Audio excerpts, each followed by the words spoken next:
Assalamualaikum warahmatullahi wabarakatuh. Om Swastiastu, Namo Buddhaya, salam kebajikan, salam sejahtera untuk kita semua. Sobat Alive, kembali lagi kita di acara Live Talk Show yang diadakan oleh Lab Terpadu Universitas PGRI Buana Surabaya. Hari ini kita bincang-bincang mengenai tema yang sangat menarik, yaitu bagaimana mengubah data sosial menjadi sebuah wawasan. Statistika punya slogan, yaitu genggam data raih dunia. Nah, seperti yang Bapak Jokowi pernah bilang, kalau data itu adalah the new oil, kekayaan baru, lebih mahal daripada minyak, dan merupakan salah satu kunci dari pembangunan. Nah, bagaimana data itu bisa menjadi sebuah wawasan? Nah, hari ini kita membahasnya bersama narasumber kita yang keren, yaitu Ibu Rina. Selamat siang Ibu, bagaimana kabarnya hari ini? Selamat siang, Alhamdulillah baik. Baik Ibu. Kata orang tak kenal maka tak sayang. Terlebih dahulu saya memperkenalkan beliau. Beliau merupakan salah satu dosen dari program studi statistika Universitas PGRI Buana Surabaya. Beliau mengampu mata kuliah yang berkaitan dengan ilmu sosial. Ada beberapa, yaitu riset sosial, sampling dan perencanaan survei, kemudian desain eksperimen, analisis data kualitatif, dan analisis survival. Beliau menempuh S1 jurusan Statistika di Institut Teknologi 10 November pada tahun 2015 dengan bidang ilmu sosial. Kemudian S2 beliau juga jurusan Statistika di Institut Teknologi 10 November pada tahun 2017 dengan bidang ilmu yang sama, yaitu ilmu sosial. Kemudian beliau sudah banyak melakukan penelitian. Ada beberapa, saya sebutkan yang terbaru. Pada tahun 2021 ada aplikasi Geographically Weighted Regression atau GWR untuk pemetaan faktor-faktor yang mempengaruhi indeks aktivitas literasi membaca di Indonesia. Kemudian pada tahun 2002 ada identifikasi karakteristik dan persepsi masyarakat terhadap konsep Transit Oriented Development pada kawasan koridor Jalan Darmo, Surabaya. Kemudian beliau sering melakukan pengabdian masyarakat juga, di mana yang terbaru tahun 2022 itu pelatihan analisis data Twitter di siswa SMA Insentif Taruna Pembangunan Surabaya. Oke, Ibu. Ya. Berkaitan dengan tema kita hari ini ya Bu ya, tentang data sosial. Mengapa Ibu tertarik nih tentang penelitian data sosial ini? Ya, saya tertarik dengan penelitian data sosial itu sudah sejak mahasiswa. Saat pertama kali saya memenangkan PKM, Program Kreativitas Mahasiswa. Saat itu judulnya Faktor yang Mempengaruhi Kecerdasan Motorik Siswa SD. Nah, dan pengaruhnya terhadap gadget gitu. Jadi memang tertarik karena awalnya lolos PKM, kemudian mulai meneliti. Kami yang saat itu masih menjadi mahasiswa mulai meneliti kecerdasan motorik itu apa gitu, tentang siswa itu juga seperti apa, dikaitkan dengan teknologi yaitu gadget yang pada tahun 2014 itu booming gitu. Akhirnya mulai ada ketertarikan, wah meneliti tentang sosial itu sangat menarik gitu. Iya betul Bu, ilmu sosial itu memang sangat menarik. Baik Ibu, kita semua tahu, termasuk para pemirsa juga tahu data itu merupakan kumpulan informasi. Lalu data sosial itu seperti apa Bu Rina? Iya, data itu memang sekumpulan informasi ya. Kalau data sosial itu artinya data atau sekumpulan informasi yang berkaitan dengan bidang sosial. Karena statistika itu luas. Nah, ada banyak sekali bidang, salah satunya yaitu data sosial. Berarti ini ada kaitannya dengan bentuk penelitian, yaitu penelitian di bidang sosial. Sosial itu ya luas sekali, bisa tentang pendidikan, juga bisa tentang sosial pemerintahan, seperti kebijakan yang dilakukan Mas Menteri, Bu Risma sebagai Menteri Sosial gitu. Jadi banyak sekali luas di lingkungan sekitar kita, mengikuti dengan fenomena yang ada.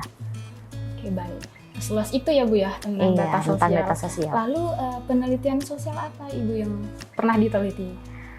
Saya pernah meneliti penelitian sosial. Yang pertama itu sekitar tahun 2018-2019 saya meneliti tentang Surabaya Single Window. Jadi suatu aplikasi ya yang dibuat oleh Bu Risma gitu. Bu Risma meresmikan aplikasi itu pada tahun 2014. Jadi berdampak enggak? Jadi kita meneliti dampak dari adanya aplikasi itu, Surabaya Single Window. Kira-kira dampaknya positif atau negatif? Kita ingin tahu gitu. Semakin banyak enggak proposal yang masuk gitu. Semakin banyak nggak kemudahan yang diberikan. Kalau dulu mungkin kita ingin mengajukan proposal gitu, harus datang ke Surabaya untuk mengirimkan bentuk proposal itu dalam bentuk hard gitu ya. Tapi kalau dengan adanya Surabaya Single Window, maka kita cukup mengupload atau mengunggah ke dalam sistem dan mengetahui informasinya setelah itu gitu. Baik Ibu. Kemudian berkaitan dengan bidang ilmu Ibu yaitu ilmu sosial nih Bu. Terus bagaimana Bu menemukan ide untuk penelitian sosial? Ya, menemukan ide untuk penelitian sosial itu gampang-gampang susah ya. Kita harus banyak membaca. Nah, ini ada kaitannya dengan penelitian saya juga Mbak Yana. Pada tahun 2020, sekitar 2020-2021, saya pernah meneliti tentang indeks literasi membaca di Indonesia.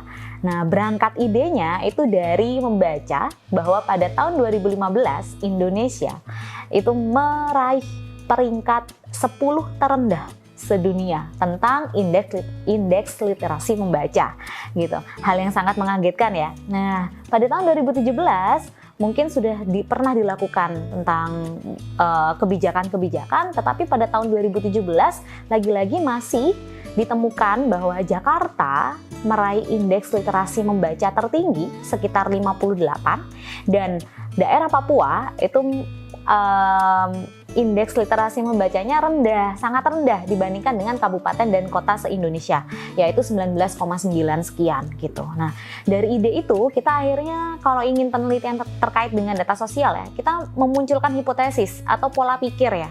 Pola pikir atau hipotesis. Apa yang menyebabkan indeks literasi di dua kota ini berbeda? Salah satunya Jakarta ya, itu ibu kota ya waktu itu. Jakarta masih menjadi ibu kota dan kenapa indeks literasi membacanya sangat tinggi dibandingkan dengan Papua gitu. Adakah faktor lain atau pengaruh lokasi gitu? Atau pengaruh apa? Akses yang mungkin kalau di Jakarta kemudahan aksesnya ada gitu ya. Nah, ide-idenya dimunculkan dari situ dulu. Baru kita nanti menentukan hal lainnya. Yang penting kita bisa menentukan idenya dulu dan bagaimana hipotesis dari ide yang sudah kita ciptakan. Oke, baik Bu. Berarti kita harusnya lebih banyak membaca ya Bu ya? Iya. Berita terbaru sehingga Kita nanti memang bisa melakukan penelitian sosial ya Bu? Iya, kita memang harus lebih banyak membaca. Baik Ibu, kemudian kita tentunya tahu ya Bu ya, statistika itu berkaitan dengan data. Nah, apa jenis-jenis data itu seperti apa Bu dan bagaimana cara mendapatkannya? Ya, jenis data. Kalau ditanya tentang jenis data, saya lebih ke jenis data itu ada dua ya, primer dan sekunder. Jadi di data sosial kita bisa menggunakan jenis data apapun, mau data primer, mau data sekunder gitu. Data sekunder itu data yang seperti apa? Kita bisa mengambil di website. Karena seperti yang saya jelaskan tadi ya Mbak Yana, bahwa data sosial itu luas. Ada data yang diambil oleh atau diperoleh oleh Badan Pusat Statistik ya melalui Susenas, Sakernas gitu. Nah, datanya sudah ada di website semua. Produk domestik regional bruto, angka harapan hidup, tingkat pengangguran terbuka, ya, angka putus sekolah, jumlah penduduk, semuanya data sosial. Dan itu kita sebut sebagai data sosial, yaitu data sekunder. Nah, sedangkan yang kedua, jenis yang kedua itu ada data primer. Data primer ini yang tadi saya katakan gampang-gampang susah ya, bahwa ketika kita mengambil data primer, itu artinya kita harus siap dengan data yang tidak ada, sehingga kita bisa membuat variabel baru dan membentuk indikator-indikator kuesioner, sehingga jadilah data primer gitu. Itu jenis datanya ya. Baik Ibu, berarti kalau misalnya kita tidak punya data, berarti kita bisa mengambil data seperti di website BPS, kemudian lain-lainnya ya Bu ya? Iya benar. Kemudian tadi Ibu sempat menyinggung pernah ya Bu ya membimbing mahasiswa untuk PKM. Oh iya. Nah Ibu, kebanyakan mahasiswa Ibu itu mengambil jenis data yang seperti apa Bu? Oke, penelitian saya itu lebih sering mengambil data yang sekunder. Tapi baru-baru ini memang saya membimbing mahasiswa PKM beberapa tahun ini dan mereka lebih sering mengambil data primer gitu. Karena itu tadi ide-ide kreatifnya tentang hal baru yang baru-baru terjadi. Contohnya ya, saat itu kita lagi booming tentang berita di dunia pendidikan, yaitu pelecehan seksual gitu. Terjadi di mana-mana ya beritanya. Ada mahasiswi dilecehkan oleh dosennya gitu. Ada juga terjadi pelecehan dan banyak sekali berita itu. Akhirnya mahasiswa saya membuat penelitian, berkonsultasi dengan saya membuat penelitian bagaimana dengan kaitannya pelecehan seksual, Bu. Akhirnya saya bimbing, saya bina, saya beritahu bahwa variabel pelecehan seksual ini tidak ada gitu kan, bukan data sekunder gitu. Maka kamu harus membuat indikator, berarti kamu harus membuat kuesioner dan tentukan respondennya siapa gitu. Jadi mereka meneliti tentang itu. Kemudian yang kedua, bimbingan saya yang kedua ini baru-baru ini tentang kebijakan yang dibuat oleh Menteri Sosial ya, yaitu Bu Risma, tentang pengemis online. Jadi kebijakan tentang pengemis online, adanya undang-undang atau peraturan pemerintah baru ya tentang itu, maka penelitiannya, idenya yaitu bagaimana persepsi masyarakat gitu tentang adanya kebijakan baru dari Menteri Sosial gitu. Itu kan menarik sekali ya Mbak Yana. Iya. Jadi kita ingin tahu apakah sebenarnya masyarakat gitu tertarik pro gitu dengan adanya peraturan itu, atau sebenarnya mereka justru tidak senang dengan adanya peraturan itu ya. Itu perlu kita gali. Jadi fenomena yang ada di sekitar, berita-berita yang ada di sekitar itu adalah penelitian sosial yang bisa kita munculkan gitu. Itu terkait dengan baru-baru ini ya mahasiswa saya, bimbingan saya gitu. Hebat sekali ya Bu ya. Berarti Ibu sudah berhasil ya Bu ya membimbing anak PKM ini 4 kali ya lolos dana. Iya, kurang lebih sekitar itu ya. Bu ya. Kemudian Bu, tadi kan kita sudah berbicara tentang data, bagaimana data itu dikumpulkan, jenis-jenis data. Kemudian Ibu, jika datanya sudah terkumpulkan, lalu Bu, bagaimana proses data itu menjadi informasi atau wawasan? Proses data menjadi suatu informasi atau wawasan ya. Data sendiri itu sebenarnya informasi. Iya. Nah, berubah menjadi wawasan itu yang perlu kita olah ya. Kalau datanya tujuannya apa dulu? Oh, mencari faktor gitu. Kan ada dua ya. Proses merubah menjadi suatu wawasan data itu ada dua, yaitu deskriptif. Dengan cara deskriptif itu juga sudah menjadi informasi sehingga menjadi wawasan. Dan yang kedua yaitu dengan inferensia, statistika inferensia. Nah, di inferensia ini juga terbagi menjadi beberapa ya. Kita bisa memprediksi berapa yang akan datang gitu. Di lingkungan sekitar ini ya Mbak Yana ya, kita tahu bahwa harga beras sedang naik ya, harga cabai juga sedang naik gitu ya. Nah, iya, kita nggak tahu faktor apa yang mempengaruhi gitu, atau kita nggak usah bicara faktor apa yang mempengaruhi harga beras dan cabai naik ya, tapi kita lihat bagaimana prediksi kita terkait dengan harga cabai 2 bulan mendatang, 1 tahun mendatang, apakah masih sama fluktuasinya gitu ya? Apakah memang di bulan-bulan November harga cabai itu memang segitu? Jadi kita butuh data masa lalu untuk memprediksi. Nah, akhirnya kita tahu setahun ke depan benar ternyata prediksi kita malah lebih dekat misalnya ya. Di bulan Oktober itu sudah mulai naik nih harga cabai. Tapi kita akhirnya nanti tahu melalui prediktif ya, prediksi tadi bahwa pada bulan-bulan tertentu harga cabai dan beras itu juga akan naik, misalnya seperti itu. Jadi yang pertama prediksi, yang kedua faktor yang mempengaruhi atau variabel apa sebenarnya yang signifikan mempengaruhi. Nah, itu bisa kita lihat melalui beberapa analisis, tentunya dengan hipotesis, dengan statistik uji gitu. Faktor apa yang mempengaruhi dari tadi misalnya penelitian saya tentang literasi membaca. Nah, apa yang mempengaruhi literasi membaca di Jakarta? Variabel apa gitu. Kemudian kalau di Papua gitu variabelnya apa? Ini jelas berbeda karena literasi membacanya pun berbeda. Yang satu tinggi dan yang satunya rendah. Iya, jadi proses dari awal sehingga menjadi wawasan. Akhirnya kita tahu variabel apa yang nantinya mempengaruhi, itu perubahan dari informasi menjadi wawasan. Baik Ibu, itu tadi informasinya, kemudian diolah di deskriptif dan inferensi. Oke Ibu, terus statistika kan berkaitan dengan metode ya Bu ya, metode statistika. Nah, bagaimana Bu mendapatkan informasi yang deskriptif dan inferensi yang tadi Ibu sudah jelaskan itu? Metode apa saja yang bisa diterapkan Bu untuk penelitian sosial? Oke, berkaitan dengan metode ya. Nah, karena statistika itu luas gitu, semua metode di statistika kita bisa gunakan Mbak. Apapun itu, mulai dari statistika deskriptif, itu juga kita sebut dengan metode ya. Kemudian kita juga bisa menggunakan regresi logistik atau ada di rumpun ilmu analisis data kualitatif. Nah, itu yang digunakan oleh 2 mahasiswa saya yang meneliti tentang pelecehan seksual dengan kesehatan mental dan meneliti tentang persepsi masyarakat tentang kebijakan yang dilakukan Bu Risma. Itu bisa ya dengan analisis data kualitatif.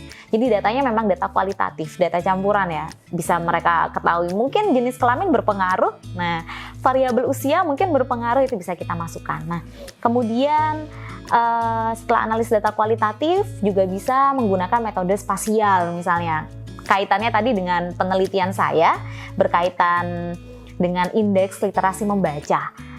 Bagaimana mengaitkan metode spasial gitu, atau bagaimana menggunakan metode spasial ya, kaitannya dengan apa Bu, yang mana gitu.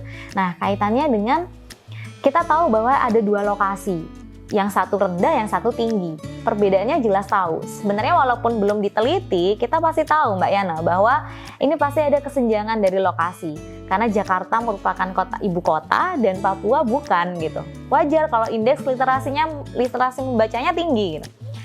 Untuk menduga adanya hipotesis yang kita bangun sendiri, kita perlu melakukan analisis, yaitu metode yang cocok yang memperhitungkan adanya pengaruh lokasi dengan spasial. Nah, bisa spasial area, bisa spasial titik. Kalau kasus sosial yang tadi tentang harga beras, harga cabai, ini kebetulan juga mahasiswa bimbingan saya saat ini udah lulus nih, besok wisuda. Nah, mereka juga meneliti tentang harga beras dan harga cabai menggunakan metode atau rumpun ilmu time series. Bisa memprediksi. Nah, karena datanya hanya satu ya, harga saja gitu, harga beras per tahun per bulan gitu. Dan yang satunya juga harga cabai per tahun per bulan misalnya gitu. Diteliti dengan metode time series, jadi bisa memprediksi gitu. Jadi banyak sekali Mbak Yana, luas. Mau metode apa saja, kasus yang seperti apa saja, tentukan dulu hipotesisnya, baru kita menentukan metodenya. Wah, begitu ya Bu ya. Iya. Berarti statistika itu sangat keren ya Bu ya. Mungkin pemirsa yang lagi dimanapun berada tertarik masuk statistika ya Bu ya. Iya. Karena di statistika itu ada berbagai macam metode untuk penelitian apapun, termasuk penelitian sosial. Iya, kalau saya boleh menambahkan ya, jadi tidak ada permasalahan atau pertanyaan di kehidupan yang kita memang ingin. Kenapa ya harga naik gitu? Kenapa ya ini? Kenapa ada pelecehan seksual misalnya? Atau bagaimana persepsi masyarakat tentang ini? Itu semua bisa diselesaikan dengan metode statistika, asalkan ada datanya. Nah, makanya data itu kan suatu informasi ya, yang harganya menurut saya nggak ada nilainya gitu, karena mendapatkannya susah. Iya, Ibu. Tapi yang selain statistika juga bisa kan Bu melakukan penelitian sosial? Selain statistika bisa melakukan penelitian sosial, karena statistika itu luas Mbak Yana. Bidang sosial ada, lingkungan ada, kesehatan juga bisa masuk, komputasi atau sekarang yang lagi data science ya. Nah, juga bisa macam-macam, banyak sekali luas. Bisa juga bisnis. Nah, daerah bisnis, digital marketing bisa masuk ke dalam statistika, dan yang terakhir itu kita juga bisa ke daerah industri, bidang industri. Nah, bisnis industri itu juga bisa, terkait dengan perusahaan, bagian produksi itu bisa. Karena statistika memang sangat luas sekali. Iya betul Ibu, sangat luas sekali dan sangat keren tentunya. Oke Ibu, sebagai penutup, Ibu ada pesan Bu untuk pemirsa yang ingin melakukan atau memulai penelitian sosial? Oke, pesannya ya untuk yang ingin memulai penelitian sosial, yang pertama tentukan dulu topiknya. Nah, itu yang paling penting ya. Jangan sampai kita meneliti penelitian sosial gitu, metodenya udah keren nih, tapi topiknya topik yang lama gitu. Topik yang sudah di tahun 2000 gitu. Sekarang 2023, kenapa masih menggunakan topik yang lama? Jadi penelitian sosial itu penelitian yang datanya atau fenomenanya yang sekitar kita. Nah, pertama topiknya. Kemudian yang kedua, idenya ya, dari hipotesisnya. Baru kita bisa menentukan metode apa yang akan digunakan. Dan yang paling penting yang terakhir Mbak Yana, kita harus tahu kira-kira datanya bisa nggak kita peroleh. Karena kalau kita nggak bisa memperoleh datanya, berarti kita harus membuat kuesioner. Kalau data tidak bisa kita peroleh dari website, mau data IPK mahasiswa, data UNAS siswa, ya, data dari website BPS, mungkin Susenas, jumlah penduduk. Kalau kita tidak bisa memperoleh data itu atau datanya tidak ada, siap-siap kita membuat kuesioner gitu. Jadi yang penting topik sampai dengan data. Kita harus memikirkan itu. Iya. Baik, berarti ini yang harus dilakukan itu pertama mempertimbangkan topik ya Bu ya? Iya, topik utamanya harus topik. baru dan tentunya belum ada Bu ya yang meneliti sebelumnya. Sebisa mungkin memang topik itu mencari topik yang terbaru. Tapi jika memang sudah ada penelitian sebelumnya, bisa kita modifikasi. Oh, modifikasi. Modifikasi, misalnya IPM. IPM banyak sekali ya yang meneliti. Nah, penelitian saya terbaru nih, Indeks Pembangunan Manusia gitu. IPM ini banyak sekali yang meneliti, tinggal kita kombinasi. Sebelumnya mereka menggunakan berapa variabel. Nah, kita bisa menambahkan variabel. Dengan perbedaan tahun, ada dugaan bahwa ada kaitannya pengaruh dengan variabel lain. Misalnya sebelumnya kita tidak menggunakan tingkat pengangguran terbuka. Bisa jadi di tahun 2023 IPM didukung oleh adanya tingkat pengangguran terbuka. Atau sebelumnya tidak menggunakan jumlah penduduk. Nah, sekarang kita bisa menambahkan gitu. Dan ditambah dengan modifikasi di metode. Dengan metode yang terbaru atau metode yang bisa melakukan perbandingan gitu. Oke, Ibu. Bagaimana kalau misalnya topiknya memang sudah lama, Bu, tapi belum ada, Bu, yang melakukan penelitian terkait tersebut. Terkait dengan Topik kasus, topik yang sudah lama, tapi belum ada yang meneliti. Iya. Apakah masih bisa kita gunakan gitu ya tentang penelitian sosial? Masih bisa kita gunakan. Nah, ya sebelum kita melakukan penelitian sosial, mungkin tadi ada yang kurang tips dan triknya ya. Jadi kita searching dulu nih topik yang kita angkat ya. Saya ingin meneliti tentang ini, kita searching dulu di internet. Seberapa banyak kesamaan kita dengan penelitian lain. Kalau munculnya PDF banyak gitu ya, artinya kita memang sudah banyak yang meneliti dan kita lihat perbedaannya dengan penelitian kita apa. Karena kalau orang meneliti, kita kan harus ada perbedaan dari penelitian terdahulu, meskipun dengan topik yang sama. Ya, ada novelty-nya ya, Bu? Iya. Oke. Ibu. Mungkin ada tips lain, Bu?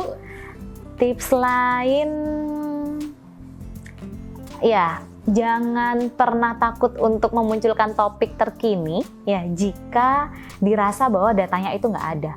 Karena kita masih bisa melakukan itu. Contoh ya, misalnya kemarin tuh mahasiswa saya membuat topik saat berita lagi hangat yaitu tentang HIV/AIDS di Bandung. Nah, kita ingin meneliti tentang bagaimana persepsi mungkin ya, persepsi atau faktor apa sih sebenarnya yang mempengaruhi atau persepsi masyarakat tentang itu. Apakah memang hanya di Bandung, remaja di Bandung saat itu masih ramai ya, booming berita tentang HIV/AIDS di Bandung. Bu, ke Bandung nggak bisa gitu ya, dengan mungkin ada faktor biaya gitu, ada faktor lain-lain. Silakan dikemas topik itu, bisa dikaitkan dengan bidang lain selain bidang sosial ya. Kemudian dilakukan survei di Surabaya. Jadi di tempat di mana kita tinggal di situ. Kalau kita tinggalnya di Surabaya, kita bisa melakukan penelitian di Surabaya. Nggak perlu jauh-jauh sampai ke Papua gitu karena terkendala biaya. Oke, baik, Bu. Berarti kita juga harus mempertimbangkan bagaimana mendapatkan datanya, biar nanti kita tidak kesulitan ya, Bu ya? Iya, betul. Oke, baik. Pemirsa, demikian bincang-bincang kita hari ini mengenai bagaimana mengubah data menjadi sebuah wawasan.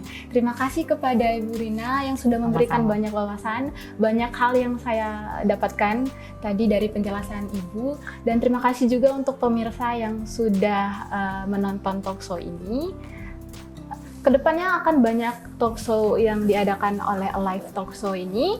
Tentunya dengan tema-tema yang tak kalah menarik dari tema-tema yang hari ini dan sebelumnya. So stay tuned and see you.